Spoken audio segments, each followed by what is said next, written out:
Daripada 7 bilion tu 2 bilion lah bakat ahli syurga.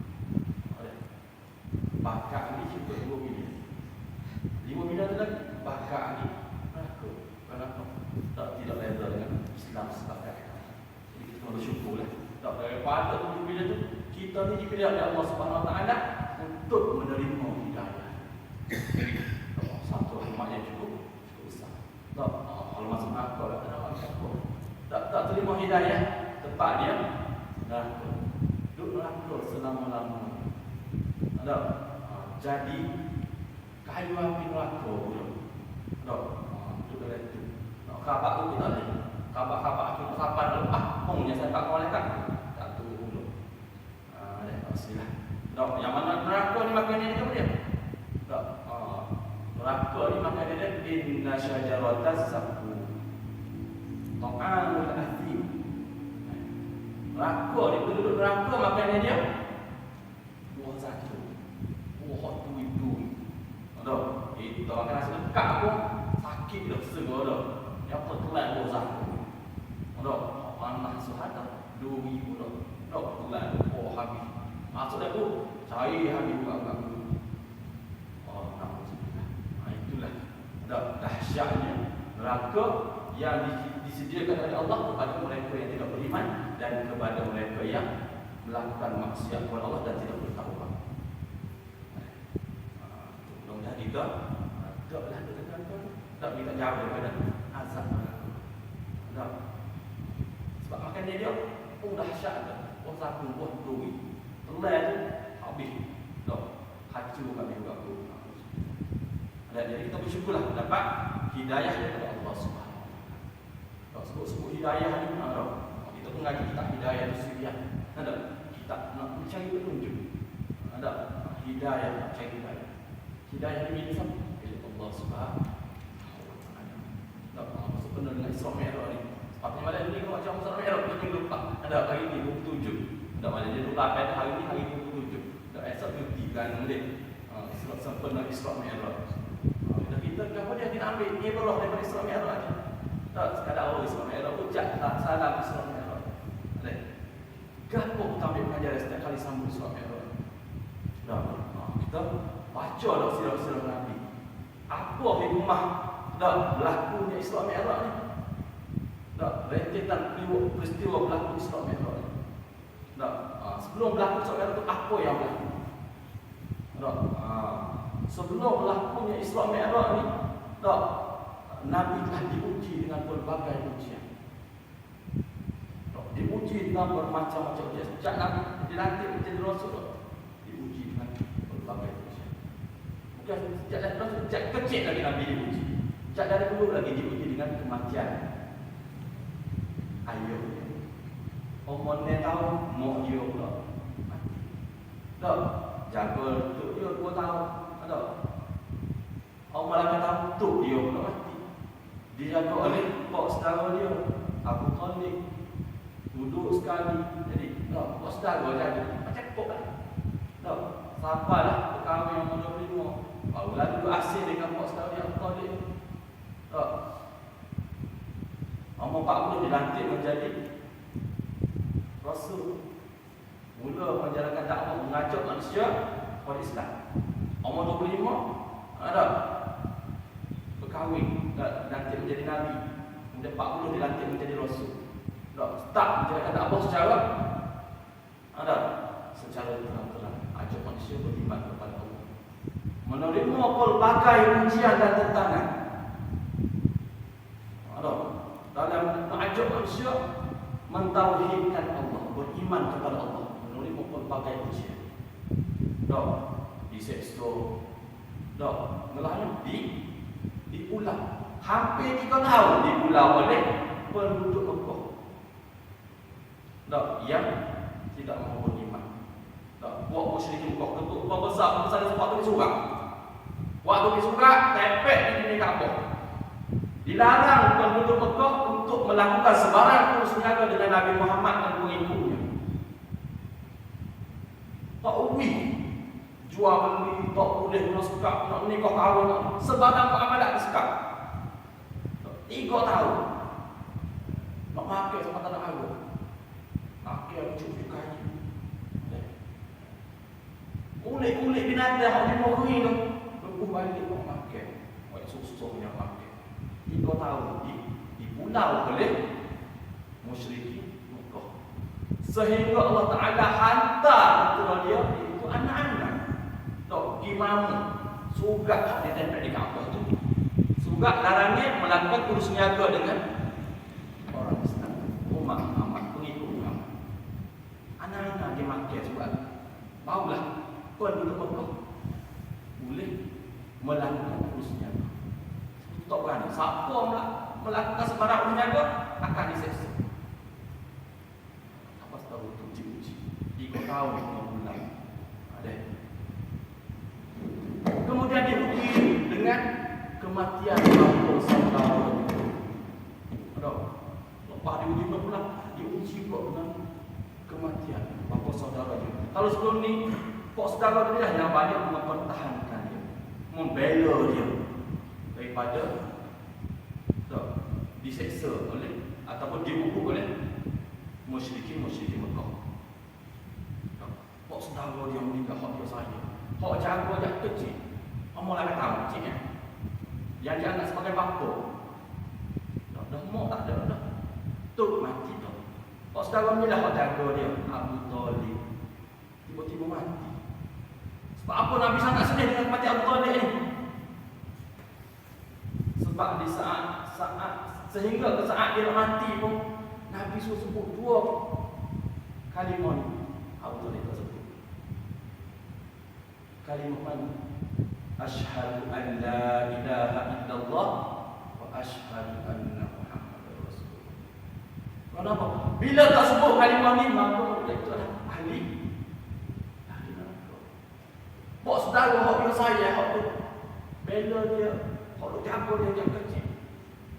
Tak sebut kalimah la ilaha illallah sehingga saat dia mati. Hak tu lah Nabi sangat sedih. Patut saya akan ni. Orang kuat dia tu jaga dia. Mati pula mati kerana tak beriman. Itu yang Nabi sangat sedih. Tak beriman.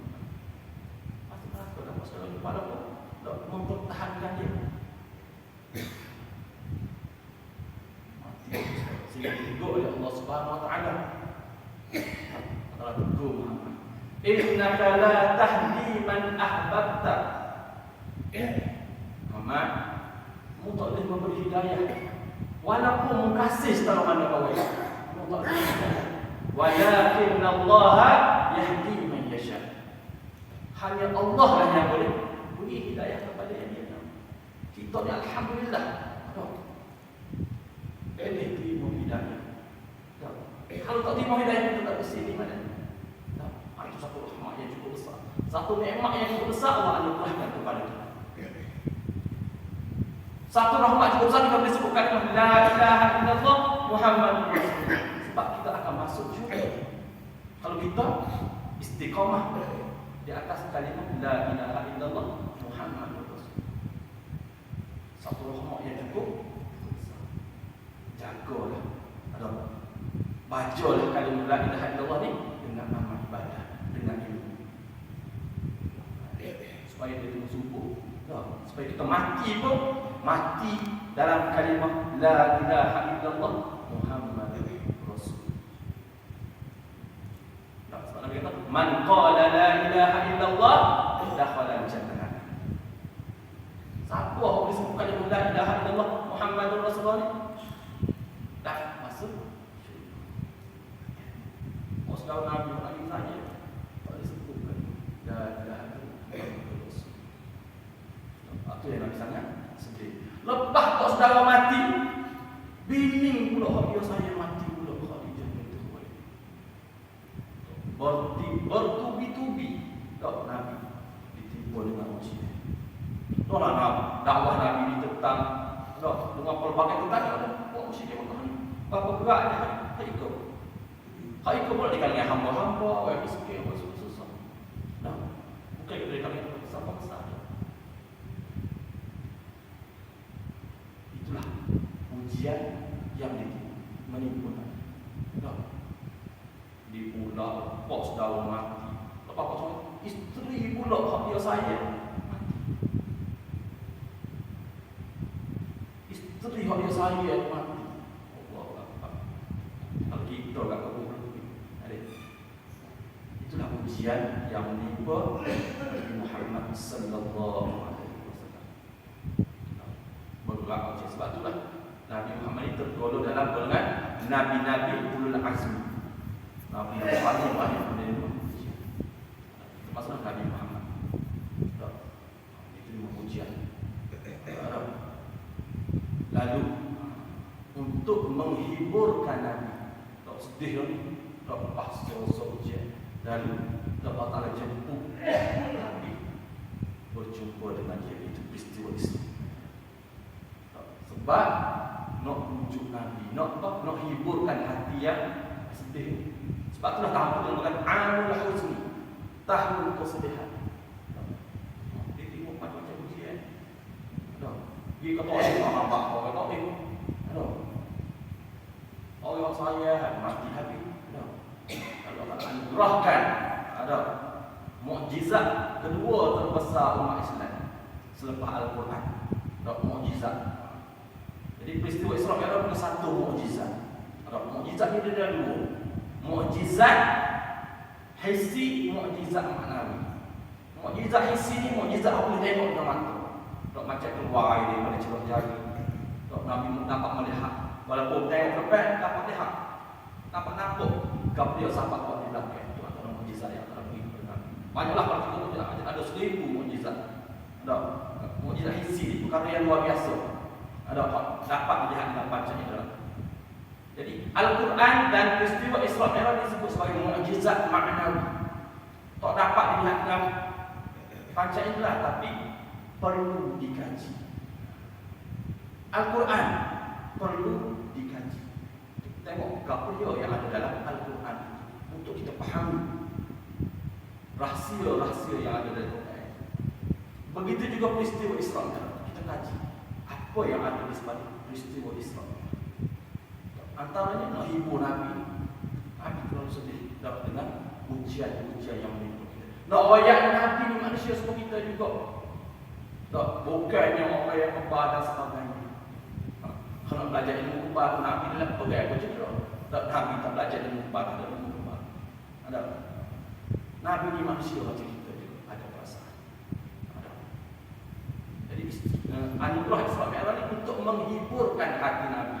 Tak daripada kesedihan. Kita tengok berlaku Isra Mi'raj satu kali yang pelik dah. Tak.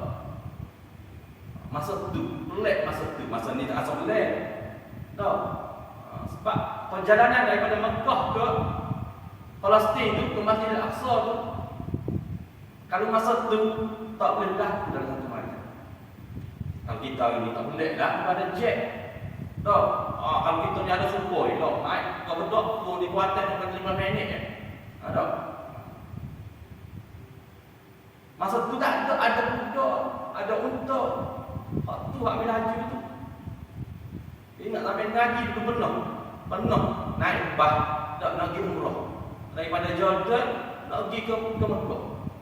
Naik bah ada dari Bandar Irbil turun di Madinah 24 jam perjalanan. Tak sampai lagi Mekah.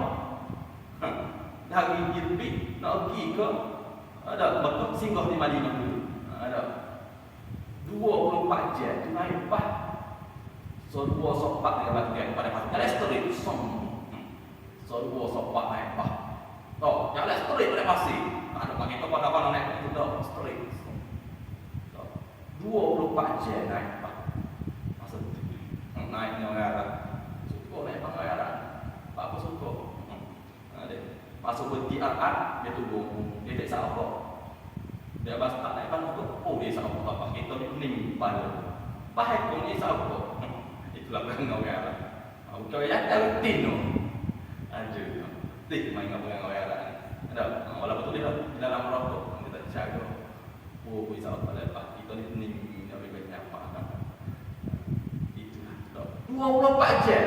Itu tak siapa lagi tu. Itu baru lagi dari Irbil ke Palestin bukan 3 jam juga. Madinah ke Mekah 5 jam apa? 4 atau 5 jam. Oh, satu 8 jam. Mana 30 jam lebih naik apa? Nabi tak diisrakan tak daripada Mekah, daripada Masjidil Haram ke Masjidil Aqsa. Dalam satu malam. Tak. Isra Mi'raj pula daripada Masjidil Aqsa ke Sidratul Muntaha. Dalam masa satu malam. Allah.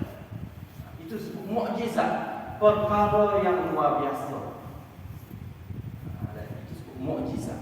Kalau Nabi disebut mukjizat, perkara yang luar biasa yang tak boleh dipikir oleh akal. Kalau kita masa tu percaya lah. Nak percaya lah.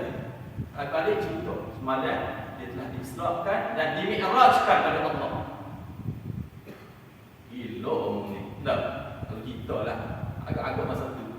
Gila Muhammad ni. Dan dia menguji keimanan. Nak menguji tauhid. Masa lalu yang tak dulu kali sebab tengok mana demo tu. Demo tu Mekah kan. Ada. Nak gambar demo tu Mekah kan. Tak ada. Bagi dia nak lepas. Ada. Kalau dari awal je, necek. Kalau pecah. Ada. Hari ni tu tak ada. Tak ada kalau lepas ni. Tak. Ada duduk 3 bulan. Kalau sampai. Kalau tak bahan di segala dia boleh pasir. Ada. Sore-sore apa.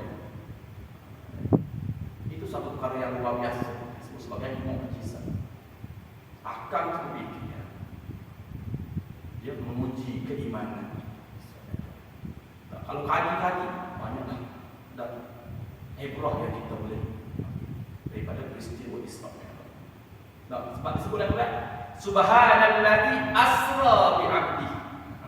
Kalau dia jadi masalah asra ni bukan ijazah tinggi. Asra ni maksudnya bukan ijazah sendiri. Asra yang menjalankan agama. Nah, kalau kita kat ibaratnya semua kan. Semua dia boleh tak pergi jalan jetis dalam satu malam.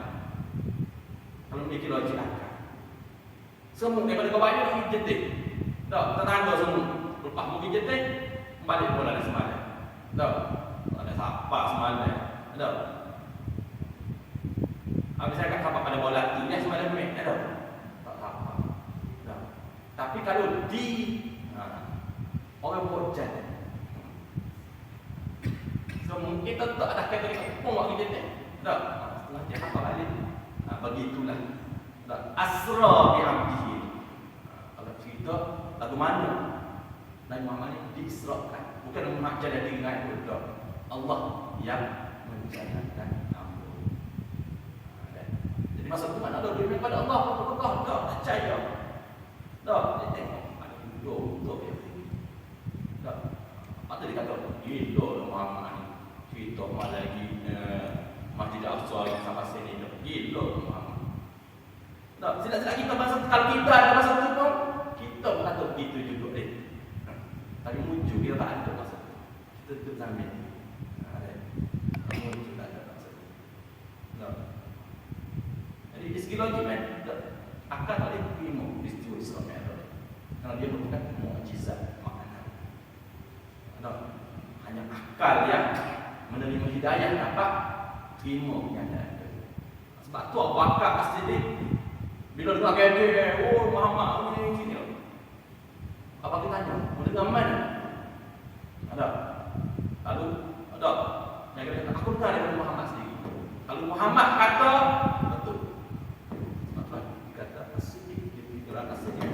dia kalau gapah tu dari mulut Nabi Muhammad, dialah orang yang mula-mula membenarkan sebarang kata-kata yang keluar daripada Muhammad. Kalau mendengar daripada Muhammad sendiri, betul. Kalau orang lain tak percaya. Itulah Abu Bakar As-Siddiq. Ada. Jadi Isra Mi'raj ni berlaku ketika Nabi berumur 50 tahun. Ketika berumur 50 tahun. Umur 50 dah setelah tahun dia mati, isteri dia mati. Ada 10 tahun berdakwah di Makkah. 3 tahun sebelum hijrah. Banyaklah pendapat ada tahun ke-13, 3 tahun sebelum berlakunya hijrah. Ada. Sebab apa kena tahu kita ni? Tak, sebab dalam peristiwa Isra Mi'raj ialah disyariatkan solat. Dalam peristiwa Isra ialah disyariatkan solat. Nak rayaknya hanya solat sahaja yang disyariatkan ketika Nabi berada di ketika Nabi. Tak, solat ni disyariatkan ketika Nabi di Mekah, bukan di Madinah. Dalam banyak-banyak saja tak ada hak lain. Tak, hanya solat sahaja yang disyariatkan di bumi Mekah. Ada puasa, zakat, haji, semuanya disyariatkan di Madinah, iaitu selepas hijrah. Tak. Solatlah syariat yang pertama yang Nabi terima. Dan lagu mana Nabi terima? Nabi terima secara direct daripada Allah Subhanahu Wa Taala, tidak melalui pengantaraan. Tak. Kalau ibadat lain melalui pengantaraan Jibril alaihi salam, puasa, zakat, haji. Tak. Melalui pengantaraan Jibril alaihi salam. Adapun solat ni Nabi terima direct daripada Allah Subhanahu Wa Taala. Terima direct daripada Allah Subhanahu Wa Taala, tidak melalui pengantaraan Jibril alaihi salam. Maknanya pentingnya solat. Dan ayat mula-mulanya solat disyariatkan. Sebab apa?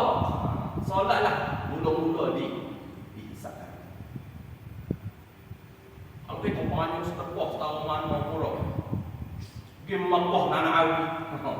Pergi Mekah naik haji hari-hari.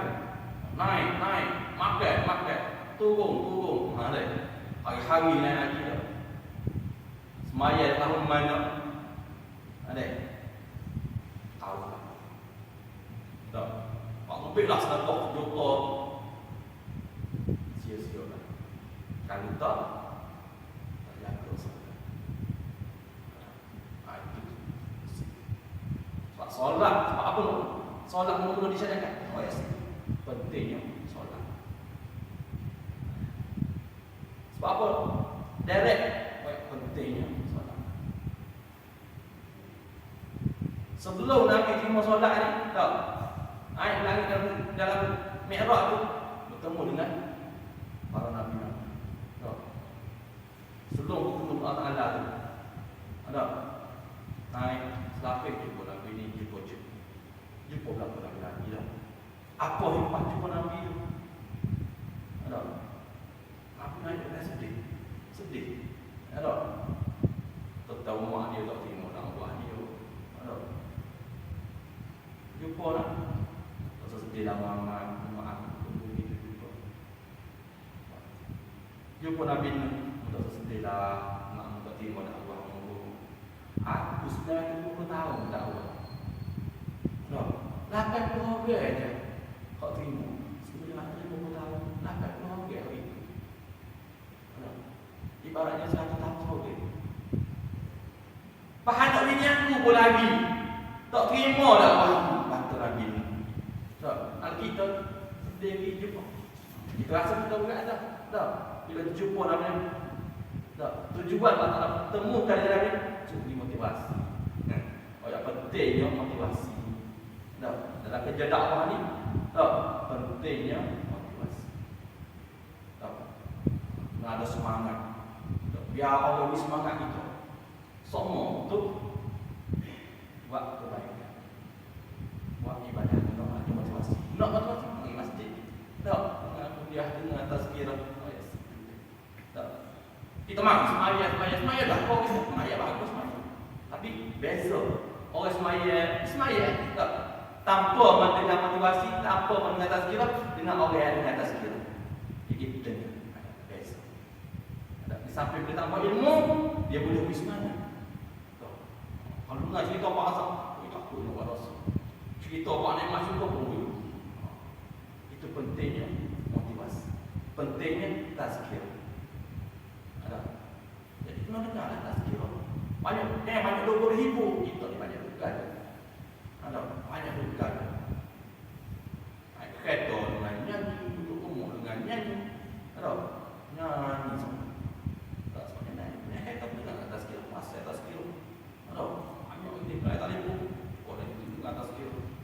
supaya kita dapat motivasi, ada motivasi untuk beribadah.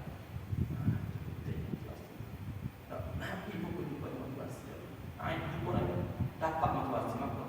Kalau begitu kan. Mungkin aku sorry lah diuji kita. Nabi-nabi sendiri pun diuji juga lah. Jadi ada sikit, ada ilah sikit rasa sedih, rasa sebab tu. Ada semangat sikit nak meneruskan kerja dakwah. Tak nak mengajak manusia mentauhidkan Allah. Itu pengajaran kita boleh ambil daripada Islam. Okey, sekarang kita sambung salah Islam itu. Kamu tahu tak tahu? Kita boleh ambil daripada peristiwa Islam itu. Ada itu sedikit sentuhan tentang Islam itu. Banyak dah kuliah Islam itu dah. Itu sekadar sentuhan. Jadi kita sambung balik kepada kita sikit malam ni. Ada.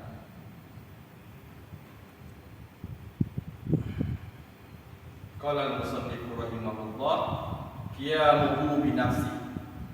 Artinya berdiri Allah Taala dengan sendirinya. Qiyamuhu bi nafsi. Berdirinya Allah Taala dengan sendirinya. Bermula maknanya iaitu tiada berkehendak ia kepada zat, karena ia zat, dan tiada berkehendak ia kepada yang menjadi akan dia kerana ia qadir. Lawannya qiyamuhu bi ghairi, artinya berdirinya dengan yang lainnya iaitu mustahil. Dalamnya firman Allah Taala wal hayyul qayyum, artinya ialah Tuhan yang hidup lagi, yang berdiri dengan sendirinya. Artinya kayanya daripada zat dan daripada fa'il. Jadi malam ini cerita tentang sifat qiyamuhu binafsi. Artinya berdiri Allah Ta'ala dengan sendirinya. Kemudian maksudnya iaitu berdiri. Diri sendiri bukan bangun tercacat. Bukan bangun tercacat berdiri ni. Berdiri ni maksud dia ada. Adanya Allah Ta'ala ni dengan sendiri dia, dengan cara Tuhan dia lah. Bukan ada yang mengadakan dia. Kalau pen ni, adanya pen ni, ada kita yang buat dia. Adanya kita ni, ada pencipta yang buat kita. Melalui rumah ayah kita. Tapi adanya Allah Ta'ala ni berdiri dengan sendiri, ada dengan sendiri. Lagu mana cara dia? Balik buat sifat wujud, sifat idam yang disebut dah sebelum ni. Dengan cara dirinya sendiri. Jadi bermula maksudnya itu tiada berkehendak Allah kepada zat. Yakni Allah tidak berhajat untuk menumpang pada mana-mana zat. Allah tidak berhajat kepada mana-mana zat untuk tumpang. Seperti kata putih, warna putih. Ada.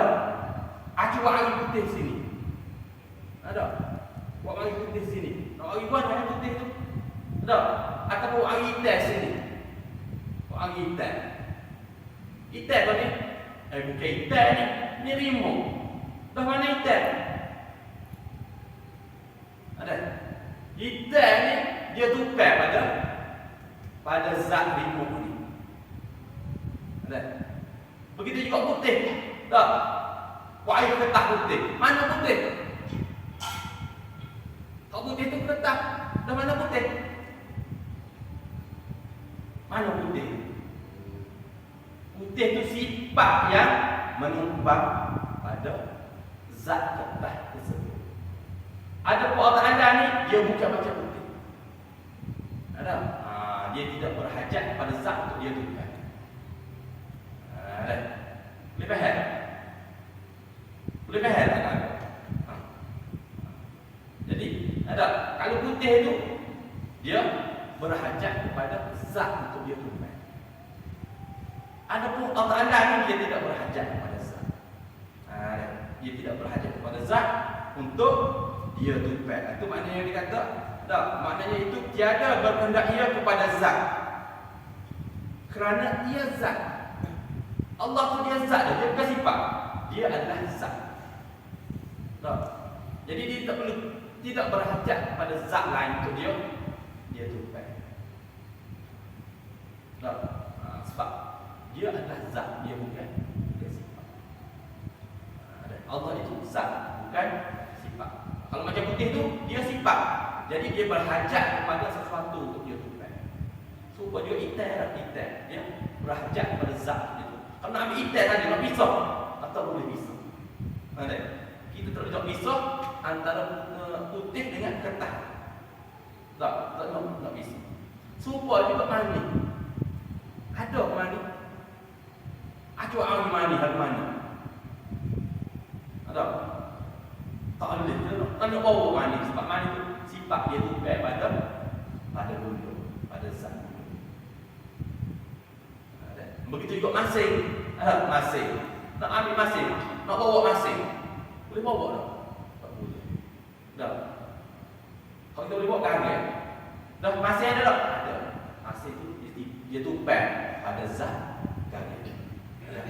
Itu sifat. Tapi Allah ni dia adalah zat, dia bukan sifat. Jadi dia tidak perlu kepada zat lain. Dia tupai. Maksud qiyamu bi nafsi.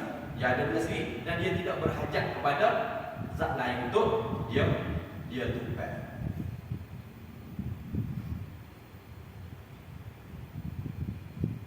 Dan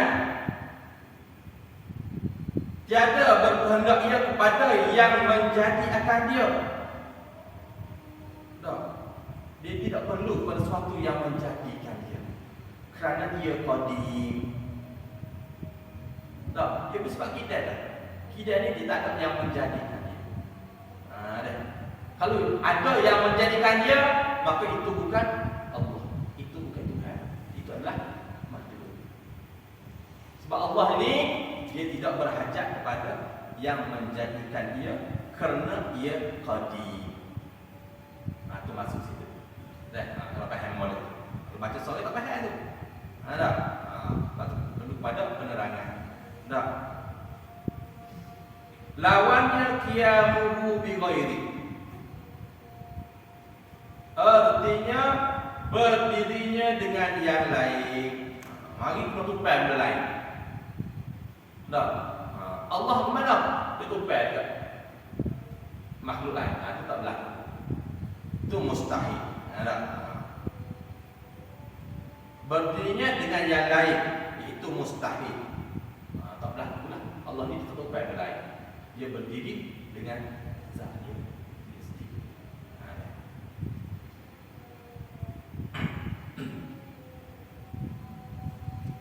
Dalilnya firman Allah Ta'ala wal hayyul qayyum. Allahu la ilaha illa huwal hayyul qayyum. Dialah yang hidup lagi berdiri dengan sendiri. Artinya kayanya daripada zat dan daripada pakai. Kayanya daripada zat. Zat dia tu mah kaya. Dia tak tupai benda lain. Dan daripada pakai, daripada pembuat, daripada yang menjadikan dia. Ada. Kaya dia tak berhajat kepada zat dan tak berhajat kepada yang mencipta dia, yang menjadikan dia. Kalau ada Tuhan sebuah tu, mana Tuhan buat, bukan lah, batin lah. Ada. Tuhan tak betul lah daripada semua. Ada. Buat ada tangi, ada tengok, macam-macam. Ada. Contohnya Allah Ta'ala ni dia berdiri dengan sendiri, tidak berhajat kepada yang lain. Tak berhajat kepada, tak berhajat kepada sesuatu, tak berhajat kepada baca indera, nak melihat, tak berhajat kepada mata. Kalau tak berhajat kepada mata nak melihat, semua makhluk juga. Ada.